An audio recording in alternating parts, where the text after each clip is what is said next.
Hello friends, क्रिटिसी judiciary channel में आपका स्वागत है। फ्रेंड्स, आज के वीडियो में हम जानेंगे गवर्नमेंट जॉब्स के बारे में। जैसे कि फ्रेंड्स आप जानते ही हैं, मैं आपके लिए नए नए गवर्नमेंट जॉब से रिलेटेड जो वीडियोस है हमेशा लाते रहता हूं, ताकि आपको नई जानकारी मिले, गवर्नमेंट जॉब से रिलेटेड जो जानकारी है आपको मिल सके। ऐसा ही कुछ मैं आज की वीडियो में भी आपको बताने वाला हूँ, एक नया गवर्नमेंट जॉब्स के बारे में, जो कि आप स्क्रीन पर देख सकते हैं। ये जो जॉब की जो पोस्ट है वो रिलीज किया गया है सेबी के बारे में आपको सबको पता ही होगा। सेबी का फुल फॉर्म है security exchange and board of India. Friends, ये जो जॉब है सेबी के द्वारा 8 फरवरी को रिलीज किया गया है। सेबी द्वारा ये जो नोटिफिकेशन रिलीज किया गया है, ये किया गया है सेबी यंग प्रोफेशनल प्रोग्राम के तहत, जिसके अंदर सेबी के द्वारा कुछ यंग जो प्रोफेशनल्स हैं उनको अपॉइंट किया जाएगा। कौन कौन सी पोस्ट के लिए अपॉइंट किया जाएगा वो आज मैं इस वीडियो में आपको बताने वाला हूँ। सबसे अच्छी बात यह है फ्रेंड, इसके अंदर कोई एग्जाम्स नहीं है, डायरेक्ट इंटरव्यूज है। डायरेक्ट इंटरव्यू के माध्यम से आपको सिलेक्ट किया जाएगा। तो फ्रेंड्स, इस वीडियो में हम आगे बढ़ते हैं और जानते हैं इस वीडियो में कौन कौन सी पोस्ट के लिए वैकेंसीज रिलीज की गई है। इस नोटिफिकेशन में सैलरी कितना है, क्वालिफिकेशन क्या चाहिए, एक्सपीरियंस क्या चाहिए, ये सब के बारे में हम जानते हैं, और कितना टाइम है इस पोस्ट के लिए अप्लाई करने के लिए। तो फ्रेंड्स, बिना देर किए बढ़ते हैं अपने वीडियो में आगे। बट फ्रेंड्स, आगे बढ़ने से पहले अगर आपने मेरे चैनल को सब्सक्राइब नहीं किया है तो सब्सक्राइब कर दें, लाइक कर दें और बेल आइकन ऑन कर दें, ताकि ऐसे जो जॉब से रिलेटेड इंफॉर्मेटिव जो वीडियोस हैं वो आपको मिलते रहे। सेबी द्वारा ये जो पोस्ट निकाला गया है उसमें जो एलिजिबिलिटी जो क्राइटेरिया है हम उसके बारे में जान लेते हैं। इस नोटिफिकेशन का जो पॉइंट नंबर 3 है वो बात करता है एलिजिबिलिटी क्राइटेरिया के बारे में। इसके अंदर सबसे इम्पोर्टेंट बात यह दी गई है कि कैंडिडेट जो है, इसमें जो पोस्ट के लिए जो क्राइटेरिया जो प्रिस्क्राइब किए गए हैं इस नोटिफिकेशन के अंदर, कैंडिडेट जो है वो उसके लिए सेटिस्फाई होने चाहिए। दूसरा जो है इसके अंदर दिया गया है, कैंडिडेट जो है ओनली 1 पोस्ट के लिए अप्लाई कर सकते हैं, यानी कि कई सारे पोस्ट के लिए इसमें लॉ वैकेंसीज जो है निकाली गई हैं, जैसे लॉ, रिसर्च, इंफॉर्मेशन टेक्नोलॉजी और राज्यसभा। ये कई डोमेन्स हैं, ये 4 डोमेन्स हैं जो सेबी 4 डोमेन के अंदर जॉब की जो वैकेंसीज है वो निकाली गई है सेबी के द्वारा। बट फ्रेंड, इसके अंदर एक बात ये दिया गया है जो कि आपको ध्यान रखना होगा। इसमें कई सारे पोस्ट तो हैं, बट आप किसी एक पोस्ट के लिए ही अप्लाई कर सकते हैं, जो कि यहाँ पे क्लियरली मेंशन किया हुआ है। एलिजिबिलिटी जो क्राइटेरिया का जो पैराग्राफ है उसके अंदर मेंशन किया हुआ है। आप मल्टीपल पोस्ट के लिए अप्लाई नहीं कर सकते हैं।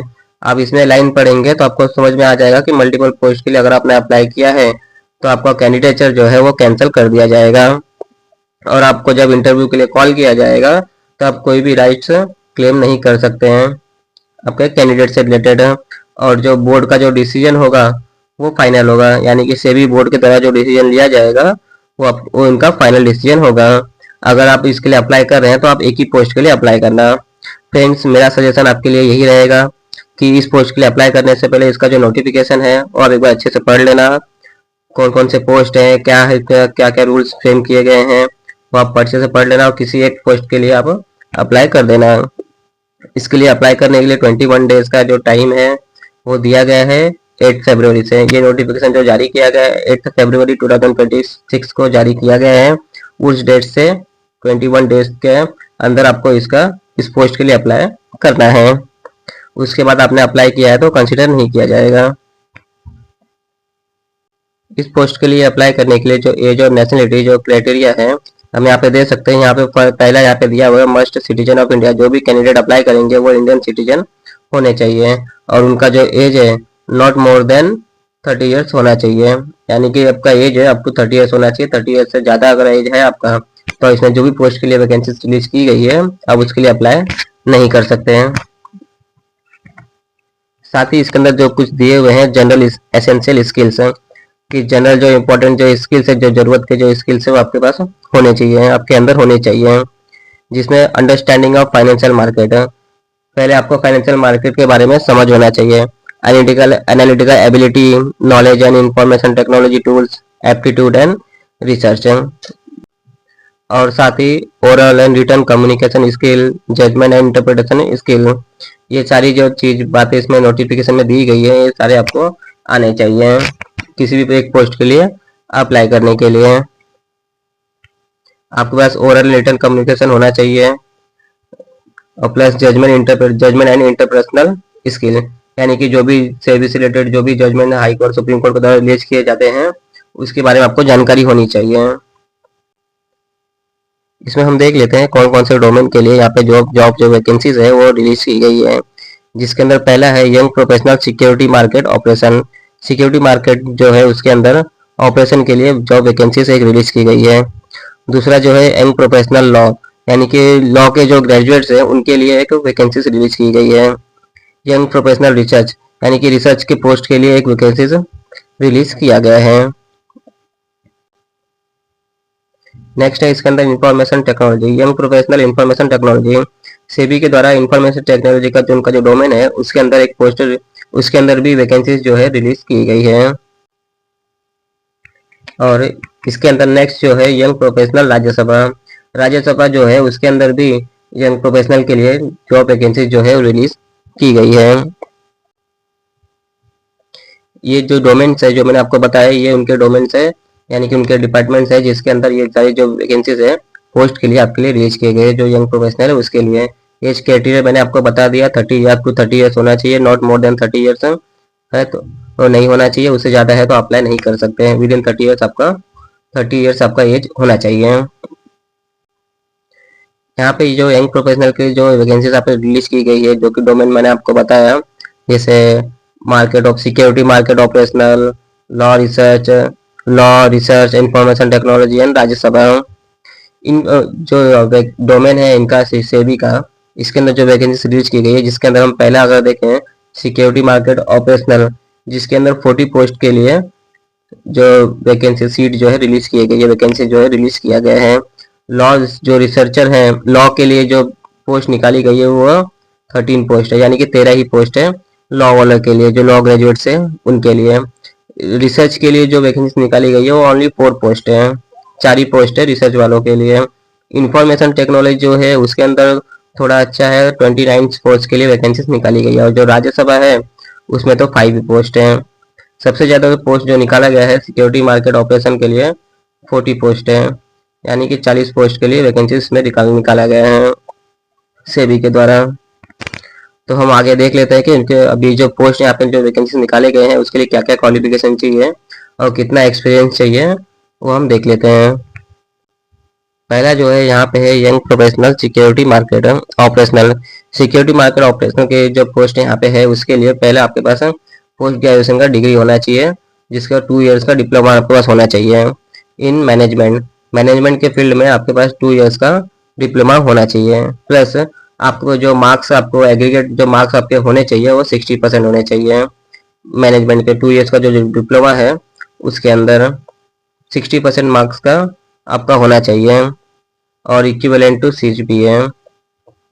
या फिर आप चार्टेड अकाउंटेंट हैं, CA हैं, CS हैं, या फिर मैनेजमेंट अकाउंटिंग आपने किया हुआ है तो उसके अंदर 55% जो मार्क्स है आपका जो फाइनल लेवल जो कोर्स है उसमें आपका होना चाहिए। यानी कि CA CS और मैनेजमेंट अकाउंटिंग जिन्होंने किया है वो भी इस पोस्ट के लिए अप्लाई कर सकते हैं। अगर आप ग्रेजुएट है या और आपने डिप्लोमा किया है 2 साल का तो आपके पास 60% मार्क्स होने चाहिए, और अगर आप CA हैं CS हैं या मैनेजमेंट अकाउंटिंग आपने किया है तो आपके पास मिनिमम 55% मार्क्स होने चाहिए फाइनल लेवल जो आपका कोर्स है उसमें।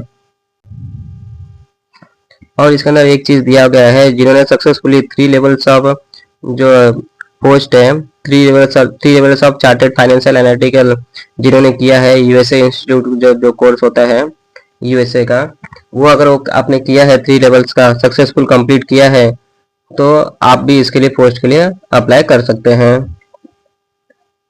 इस पोस्ट में जो वैकेंसीज के जो इस पोस्ट के लिए जो क्वालिफिकेशन थे वो तो मैंने आपको बताया, पर साथ ही साथ इस पोस्ट के लिए आपके पास जो एक्सपीरियंस है वो भी होना चाहिए, जिसके अंदर मिनिमम जो एक्सपीरियंस है at least 1 year of work experience होना चाहिए फाइनेंशियल सेक्टर में।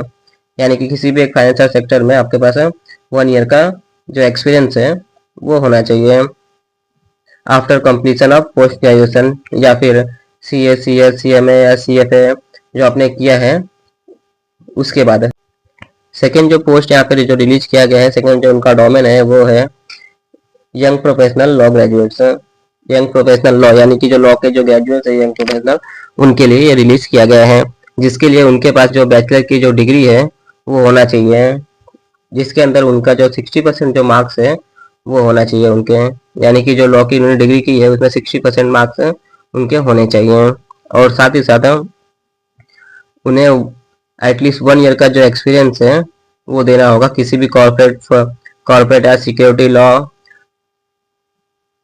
किसी भी कॉर्पोरेट या सिक्योरिटी फर्म में या सिक्योरिटी फाइनेंशियल, जैसे मैं आपको पहले बताया कि फाइनेंशियल सेक्टर में, वैसे इसमें एक्सपीरियंस होना चाहिए कॉर्पोरेट या सिक्योरिटी लॉ से रिलेटेड है। अगर किसी भी कॉर्पोरेट फर्म में काम करते हैं तो वहाँ पे वो एक्सपीरियंस होना चाहिए। पर ये एक्सपीरियंस कब से काउंट किया जाएगा?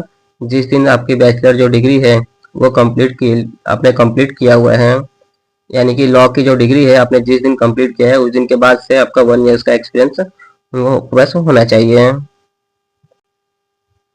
और साथ ही साथ इसमें आपको प्रेफरेंस जो है वो दिया जाएगा अगर आप इससे रिलेटेड आपके पास नॉलेज है तो। अगर आपके पास नॉलेज है तो इसके रिलेटेड आपको एक जो फर्स्ट प्रेफरेंस जो होता है, इसे कहते हैं फर्स्ट प्रेफरेंस दिया गया, वैसे प्रेफरेंस में दिया जाएगा कैंडिडेट को।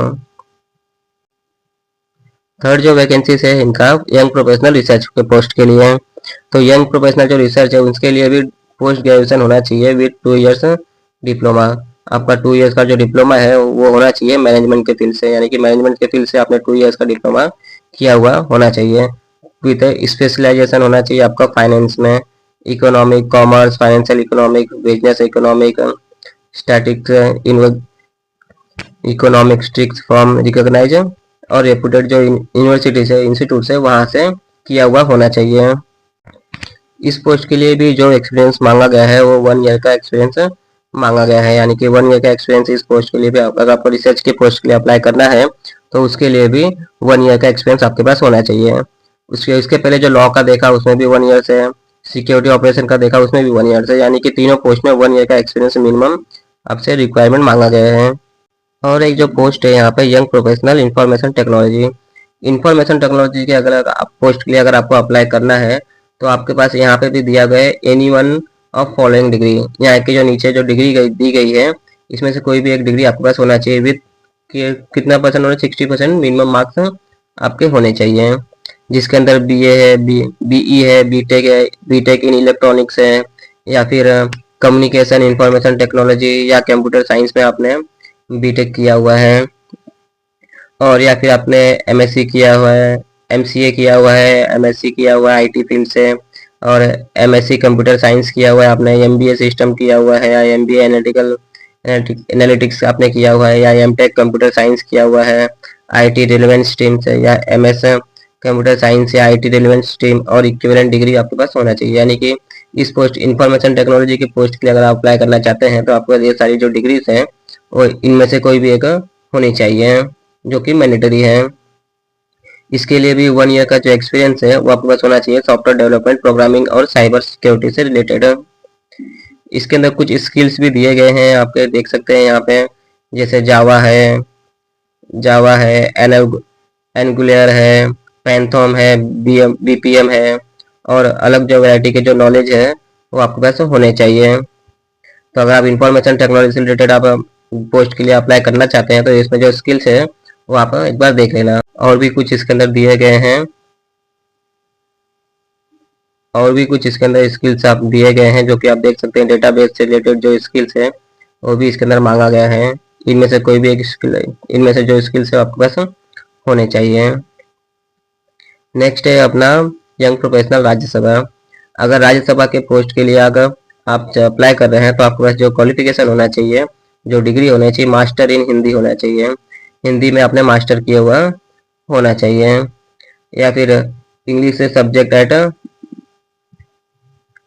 आपका जो डिग्री है वो बैचलर डिग्री लेवल का होना चाहिए, मास्टर डिग्री, और मास्टर डिग्री इन संस्कृत है, इंग्लिश, इकोनॉमिक्स है, कॉमर्स है विथ हिंदी, इसके साथ आपका हिंदी भी आपका होना चाहिए जो आपने डिग्री किया, अगर मास्टर डिग्री आपने किया है तो।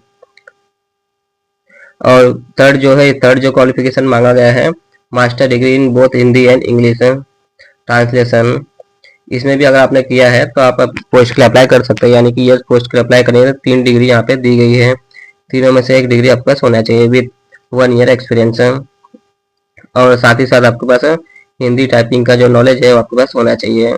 आजकल ज़्यादातर जो हिंदी टाइपिंग होता है कंप्यूटर बेस्ड में ही होता है, तो आप ये समझिए कंप्यूटर बेस्ड ही हिंदी टाइपिंग होगा, उसका आपके पास नॉलेज होना चाहिए, तो आप इस पोस्ट के लिए अप्लाई कर सकते हैं। बाकी ये तो है, मैंने आपको बता दिया कौन कौन से पोस्ट के लिए कितने वैकेंसी, कितने सीट्स जो है यहाँ पे रिलीज किए गए हैं, वो मैंने आपको बता दिया है। और एक इन्फॉर्मेटिव जो बात है मैं आपको बता देता हूँ इसके अंदर, जो इसका जो पॉइंट नंबर 3 है और ड्यूरेशन ऑफ एंगेजमेंट, इसका जो पॉइंट नंबर 3 है ड्यूरेशन ऑफ एंगेजमेंट, अब अप्लाई करने से पहले एक बार देख लेना। इसमें दिया गया है कि आपको जो एंगेज किया जाएगा वो फर्स्ट आपको 1 ईयर के लिए ही अपॉइंट किया जाएगा, यानी कि जिस पोस्ट के लिए अप्लाई करोगे उसमें से किसी भी पोस्ट के लिए अप्लाई करते हो तो आपको पहले 1 ईयर के लिए अप्लाई किया जाएगा। फिर उसके बाद जो आपका जो एक्सटेंड किया जाएगा वो आपके परफॉर्मेंस के ऊपर डिपेंड करता है, आपका जो परफॉर्मेंस होगा उसके आधार पर ये आपका आपका जो पोस्ट है 1 ईयर के लिए जो अपॉइंट किया गया था वो आपका एक्सटेंड किया जाएगा। और टोटल जो एक्सटेंड होगा, टोटल जो ड्यूरेशन होगा नॉट एक्सीड 3 ईयर्स, यानी कि आपका जो एंगेजमेंट होगा 3 साल कंप्लीट नहीं होगा, 3, यानी कि आपका जो एक्सटेंड किया जाएगा 3 साल तक ही आपको अपॉइंट किया जाएगा। और इसके अंदर जो इसका पोस्टिंग होगा वो आपका मुंबई में पोस्टिंग होगा, मुंबई में जो इनका हेड ऑफिस है वहाँ पे ये डायरेक्ट आपको पोस्ट किया जाएगा। सबसे अच्छी बात है कि डायरेक्ट हेड ऑफिस में आपको जॉब के लिए पोस्ट किया जाएगा। इसमें जो आपका अटेंडेंस होगा, जो वर्किंग डेज हो गए आपका, उनका जो वर्किंग आवर्स होगा उनके ऑफिस टाइमिंग पे होगा। इसमें आपको दिया होगा कि कोई भी एक्स्ट्रा स्टाइपेंड जो है पे नहीं किया जाए, अलाउ नहीं किया जाए, salary no extra stipend salary allow, यानी कि कोई भी एक्स्ट्रा स्टाइपेंड जो है पे नहीं किया जाएगा। इसमें लीव्स जो है, लीव से रिलेटेड अगर हम बात करें तो इसका जो पॉइंट नंबर 9 है वो बात करते हैं छुट्टियों से रिलेटेड है। इसके अंदर दिया गया है कि 1 ईयर के अंदर आपका 18 हॉलीडेज होने चाहिए, यानी कि 18 ही छुट्टी होने चाहिए, एक्सक्लूडिंग पब्लिक हॉलीडे, यानी कि जो पब्लिक हॉलीडे है वो काउंट नहीं किया जाएगा, जो कि यहाँ पे दिया गया है पब्लिक हॉलीडे काउंट नहीं किया जाएगा, उसे छोड़कर जो 18 डेज का छुट्टी है 1 साल के अंदर आपका होना चाहिए। उससे ज़्यादा अगर आप जो हॉलीडेज है वो अगर लेते हैं, एडिशनल हॉलीडेज जो यहाँ पे दिया गया है वो अगर आप लेते हैं तो आपका जो स्टाइपेंड है उसमें से कट हो जाएगा, डिडक्ट हो जाएगा, यानी कि जो आपको सैलरी मिलेगा उसमें से माइनस हो जाएगा और आपका काउंट किया जाएगा, जो ज्वाइनिंग है, डेट ऑफ ज्वाइनिंग जो है आपका वहां से काउंट किया जाएगा।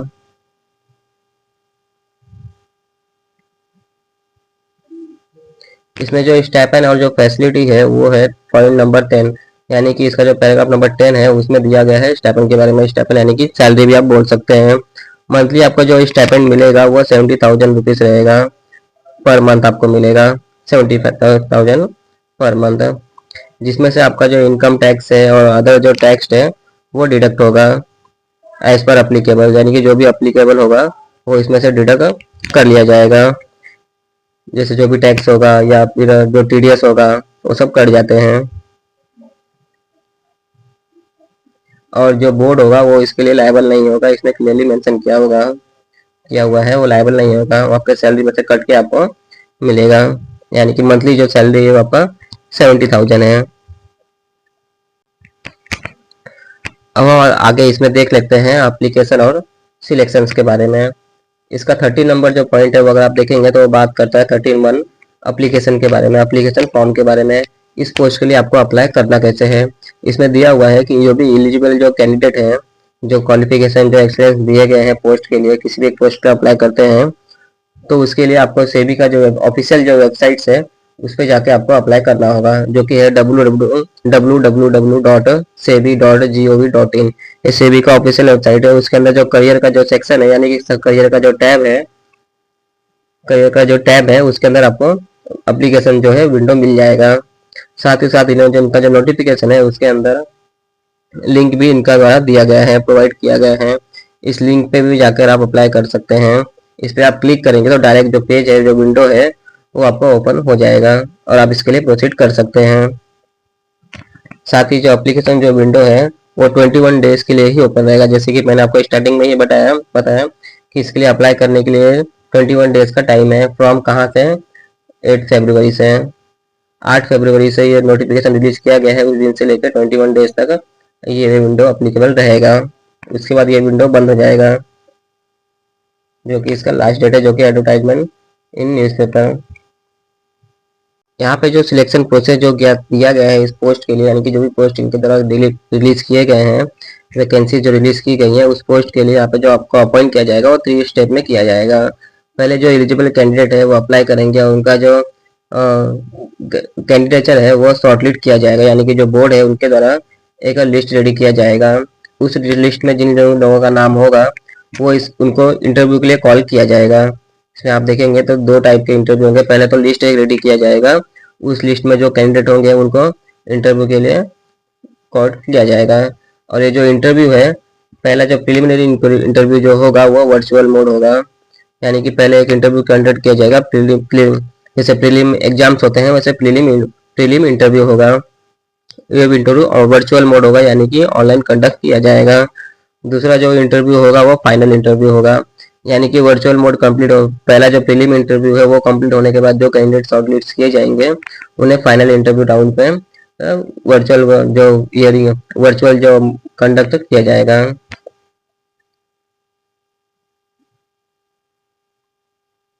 जो आपका जो फाइनल जो इंटरव्यू है वो कंडक्ट किया जाएगा वर्चुअल मोड, यानी कि ऑनलाइन जो कंडक्ट किया जाएगा, उस टाइम में आपके पास एक आईडी प्रूफ होना चाहिए, यानी कि आपको एक वैलिड जो आईडी प्रूफ है आपके पोजीशन में आपको रखना पड़ेगा at the time of final interview.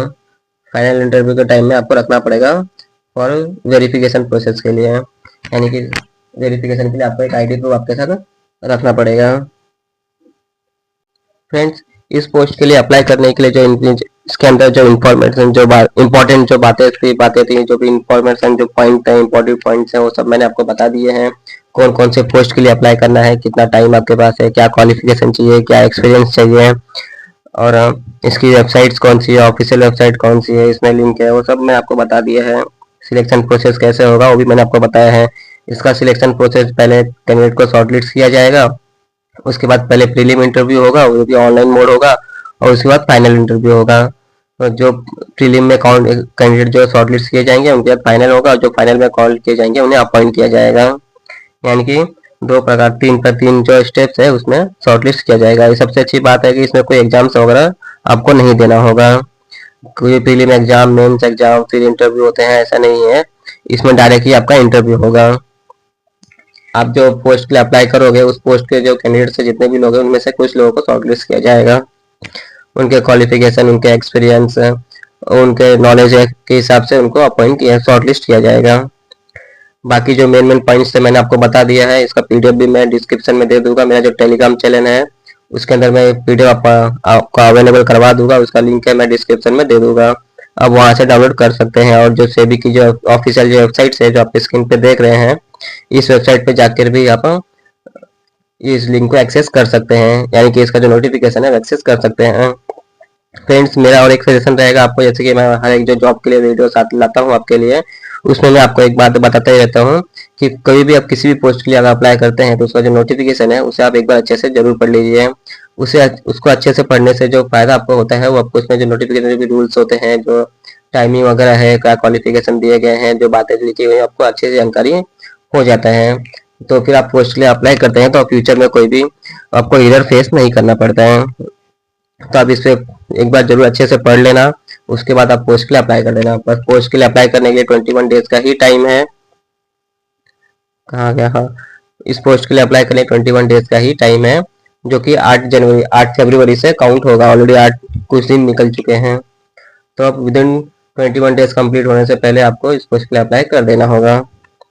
ठीक है, तो फ्रेंड्स आज के लिए इतना ही। मिलते हैं अपनी अगली इन्फॉर्मेटिव वीडियोस में। बट फ्रेंड्स, जाने से पहले अगर आपने मेरे चैनल को सब्सक्राइब नहीं किया है तो सब्सक्राइब कर दे, लाइक कर दे, बेल आइकॉन ऑन कर दे, ताकि ऐसी जो इन्फॉर्मेटिव वीडियो से आपको मिलते रहे।